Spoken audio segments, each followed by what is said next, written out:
হযরত খাদিজা রাদিয়াল্লাহু তাআলা আনহার ঘরে 4টা কন্যা সন্তান আর 2টা পুত্র সন্তান ছিল।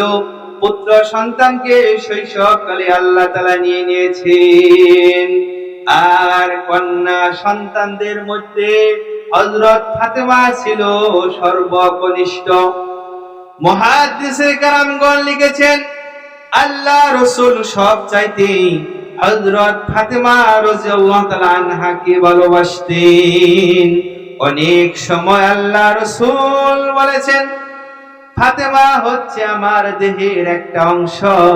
কোন বিষয়ে যদি ফাতেমা কষ্ট পায়, আমি আল্লাহ রাসূল কষ্ট পাই।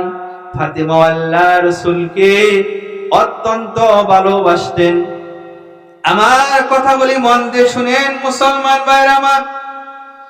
ফাতেমাকে সর্বপ্রথম বিবাহের প্রস্তাব দিয়েছিলেন হযরত আবু বকর সিদ্দিক রাদিয়াল্লাহু তাআলা আনহু।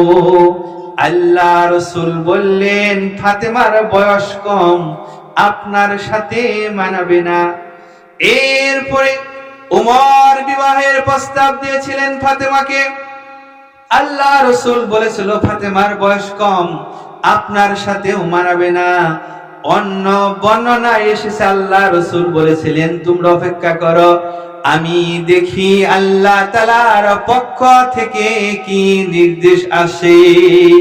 এরপরে হযরত আলী রাদিয়াল্লাহু তাআলা আনহু ফাতেমাকে বিবাহের প্রস্তাব দেয়। আল্লাহ রাসূল হযরত ফাতেমা রাদিয়াল্লাহু তাআলা আনহাকে হযরত আলীর কাছে বিবাহ দিয়ে দেন। আল্লাহ রাসূল বলেন, আল্লাহ তাআলার পক্ষ থেকে নির্দেশ হয়েছে আমি যেন হযরত ফাতেমাকে হযরত আলীর কাছে বিবাহ দেই। মুসলমান ভাইরা আমার, আমরা তো বর্তমানে অঢেল সম্পত্তির মালিক হয়েছি। আমরা দুনিয়া কেমন কামড় দিয়ে ধরেছি, দুনিয়া ছাড়া আমরা কিছুই বুঝি না। একটা কথা মাঝখান দিয়ে বলে দিয়ে শুনেন, আল্লাহ রাসূল একটা হাদিসের মধ্যে বলেছেন, খড়কুটার মধ্যে বন্যার মধ্যে যেমন করে খড়কুটা ভেসে যায়, এমন একটা সময় আসবে ইহুদি, খ্রিস্টান, নাসারা, নাস্তিক, মুরতাদ তাদের অত্যাচারে মুসলিমরা এভাবে খড়কুটার মতো পানির মধ্যে যে খড়কুটা ভেসে এমন করে ভেসে যাবে। সাহাবায়ে কেরাম, ইয়া রাসূলুল্লাহ, কি কারণে ভেসে যাবে? আল্লাহ রাসূল বলেছেন, 2টা কারণে ভেসে যাবে। একটা কারণ হচ্ছে এই দুনিয়ার প্রতি মানুষের লোভ লালসা হয়ে যাবে। পরকালকে বাদ দিয়া, আখিরাতের চিন্তা বাদ দিয়া শুধু দুনিয়া ইয়া দুনিয়া, দুনিয়ার পিছনে পড়ে যাবে। আর একটা কারণ হচ্ছে দুনিয়ার সমস্ত কাফের বেঈমানদের সঙ্গে মুসলমানরা জিহাদ করতে ভয় পাবে, নত জানু হয়ে যাবে। যখন দেখবা মুসলমানদের অন্তরের মধ্যে দুনিয়ার লোভ লালসা ঢুকে যাবে, তখন বুঝবা মুসলমানদের অধঃপতন ঘনিয়ে আসতেছে। পরে নাউজুবিল্লাহ। আমরা যখন আমাদের মেয়ে বোনদেরকে বিবাহ দেই, কত আসবাবপত্র স্বামী না চেলেও দিয়া দেই। একটু খেয়াল করে দেখেন, মুহাদ্দিসিনে কেরাম হাদিস শরীফের ব্যাখ্যায় লিখেছেন, হাদিস শরীফের মধ্যে এসেছে, ফাতেমা রাদিয়াল্লাহু তাআলা আনহার যখন হযরত আলীর সঙ্গে বিবাহ দেয়, বিবাহের উপটঙ্কন হিসেবে ছিল খেজুরের ছাল দ্বারা বানানো একটা তুষক, আর হচ্ছে একটা পানি খাওয়ার কলস, আর 2টা মটকা, আর একটা চাদর। একটু কল্পনা করে দেখেন, একটা মেম্বার থাকলে, চেয়ারম্যান থাকলে, এমপি আর উপজেলার চেয়ারম্যান তো কথাই নাই, একটু যদি ধনাঢ্য থাকে তার মেয়েকে কত কিছু দেয়। কিন্তু আখিরি জমানার পয়গম্বর বিশ্বনবী জনাবে মুহাম্মদুর রাসূলুল্লাহ সাল্লাল্লাহু আলাইহি সাল্লামের মেয়ের বিবাহের উপটঙ্কন ছিল সামান্য।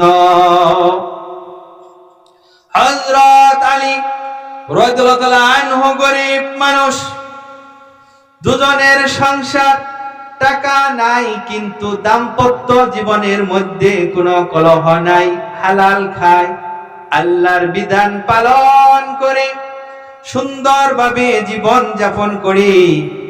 হাদিস শরীফের মধ্যে এসেছে হযরত ফাতেমা চাকি পিষ্টে পিষ্টে যাতা ঘুরাইতে ঘুরাইতে তার হাতের মধ্যে দাগ পড়ে গিয়েছিল।